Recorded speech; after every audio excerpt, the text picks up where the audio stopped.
সংস্কারের বিপক্ষে তো আমরা নই, আমরা সেই সংস্কারের পক্ষে। অতএব আমরা হাঁ ভোট দেব, এটাই আমাদের সিদ্ধান্ত। পৃথিবীর বিভিন্ন দেশে আমাদের অনেক ভাই বোনেরা তারা ভোটার হয়েছেন এবং তারা নির্বাচনে তাদের ভোট প্রয়োগ করবেন। তাদের কাছে যে ব্যালট পেপার পাঠানো হয়েছে, সেই ব্যালট পেপারে কেউ মনে করতে পারেন ঘটনাক্রমে, কিন্তু আমরা বলি যে এটা খুব উদ্দেশ্যমূলকভাবে দেশের কয়েকটি রাজনৈতিক দল তাদের নাম এবং প্রতীকটা প্রথম লাইনে দেওয়া হয়েছে, অথচ বিএনপির নাম এবং প্রতীক ঠিক মাঝখানে দেওয়া হয়েছে, যেটা ভাঁজ করলে কাগজটা এটা ভালো করে নজরেই পড়বে না। আমরা এই নিয়ে কথা বলেছি তাদের সঙ্গে, তাদের কথায় মনে হয়েছে যে তারা বিষয়টি ঠিক ওইভাবে খেয়াল করেন নাই এবং অ্যালফাবেটিক্যালি ঠিক আছে কিনা এটাই তাদের কাছে বিবেচনার বিষয় ছিল। কিন্তু আমরা তাদেরকে বলেছি যে আপনারা এখানে 5টা লাইন করেছেন, 5টা কলাম করেছেন এবং 14টা লাইন করেছেন, যার ফলে 3টি রাজনৈতিক দল, বিশেষ রাজনৈতিক দল, তাদের নাম এবং প্রতীকটা প্রথম লাইনে এসে গেছে। এটা যদি 5টা না হয়ে 6টা কলাম হতো বা 4টা কলাম হতো, 14টার জায়গায় যদি 12টা বা 16টা লাইন হতো, তাহলে কিন্তু এই ব্যাপারটা এইভাবে সাজানো সুযোগ ছিল না। কাজেই ব্যাপারটা ইচ্ছাকৃতভাবেই করা হয়েছে এবং আপনারা হয়তো নজরে পড়ে নাই, কিন্তু যারা আসলে ভেতরে কাজটা করেছে সম্ভবত তারা এটা কোনো উদ্দেশ্য নিয়েই করেছে। আমরা তাদেরকে অনুরোধ করেছি যে বিদেশে যে ব্যালট পেপারগুলো পাঠানো হয়েছে সময় থাকলে সেটাও সংশোধন করা, আর দেশের ভিতরে যে ব্যালট, পোস্টাল ব্যালট যাবে এবং সেটা এখনো পাঠানো হয় নাই, আমরা তাদেরকে পরিষ্কার বলেছি যে এই কৌশল যেন দেশের ভিতরে পোস্টাল ব্যালটে কার্যকর করা না হয়, এটা যেন সংশোধন করা হয়।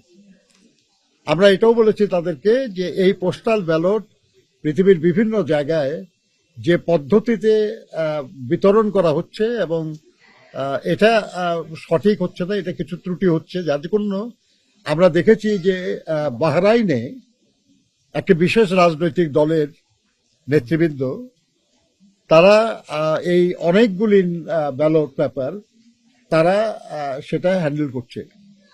এটা ভিডিও সোশ্যাল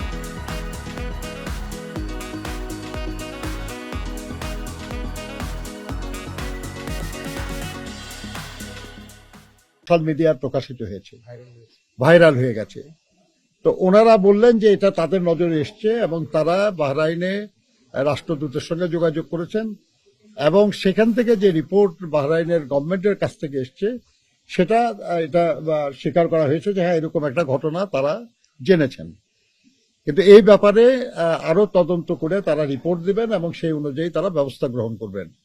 আপনারা জানেন যে নির্বাচন কমিশনের পক্ষ থেকে বলা হয়েছিল যে যদি কেউ এই ভোটে কোন রকমের কারচুপির চেষ্টা করে তাহলে তাদের এনআইডি কিংবা তাদের যে জাতীয় পরিচয় এবং ভোটার এগুলো সব তারা ব্লক করে দেবেন।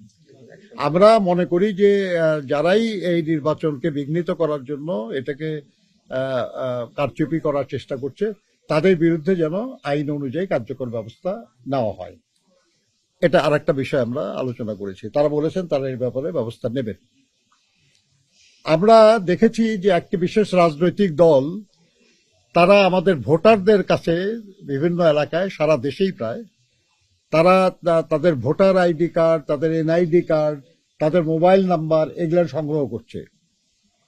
উদ্দেশ্য পরিষ্কার বোঝা যায় যে কেন তারা এটা করছে। আমরা বহু নির্বাচনে অংশগ্রহণ করেছি কিন্তু কখনো এই ঘটনা ঘটে নাই, আর আসলে এটার কোনো প্রয়োজনও নাই, কিন্তু তারপরেও যে করা হচ্ছে এটা তো কোনো বিশেষ উদ্দেশ্যেই করা হচ্ছে। এটা নির্বাচনে ভুয়া ভোটার তৈরি করে তাদেরকে দিয়ে ভোট দেওয়ার চেষ্টা করার একটা ব্যাপার আছে এবং তাদের বিকাশ নাম্বার নেওয়ার অর্থ হলো যে কিছু অর্থকরী লেনদেনেরও সম্ভাবনা আমরা দেখছি। আমরা এই ব্যাপারে তাদেরকে ব্যবস্থা নেওয়ার জন্য বলেছি, কারণ এটা নির্বাচন কমিশনের দেখার বিষয়।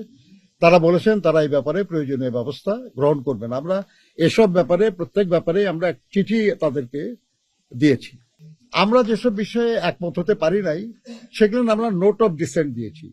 এই নোট অফ ডিসেন্ট আমরা না খালি, অনেক ব্যাপারে অনেকেই দিয়েছে। যেমন নারী আসনের ব্যাপারে তো অন্য রাজনৈতিক দলগুলি নোট অফ ডিসেন্ট দিয়েছে, আমরা দিই নাই। নারী আসন বৃদ্ধি আমরা চেয়েছি, তারা নোট অফ ডিসেন্ট দিয়েছে, তারা চায় না আসন বৃদ্ধি, এবং তারা কোনো নারীকে নমিনেশনও দেয় নাই। তো এখন ব্যাপার হচ্ছে যে সেই সংস্কারের বিপক্ষে তো আমরা নই, আমরা সেই সংস্কারের পক্ষে। অতএব আমরা হাঁ ভোট দেব, এটাই আমাদের সিদ্ধান্ত।